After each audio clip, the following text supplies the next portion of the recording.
Apple has been rumored to enter the folding phone race for a while, but early reports suggest that's at least a couple of years away at this point, and it might not even be an iPhone but an iPad tablet device. Instead of waiting for the folding iPhone from Apple, the team over at Tech Aesthetics decided to venture out and create a clamshell foldable out of iPhone X internals and the chassis of a Motorola Razr 2019.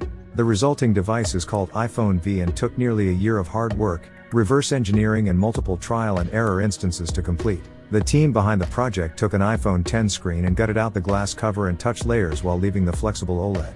The process was far from simple and required delicate maneuvering, advanced machinery and a total of 37 iPhone X screens before they had a usable one. The project also involved a pair of Motorola Razr 2019s which were taken apart to accommodate the iPhone X internals. The team built a custom motherboard with 3D printed components. Sacrifices had to be made due to space restrictions, and the phone ended up with a 1000 mAh battery cell which sadly does not support wireless charging or MagSafe. With the hardware side out the way, the Tech Aesthetics team started tweaking iOS to better suit the folding screen via jailbroken mods. The finished device supports split-screen instances of apps and can use both sides of the folding display.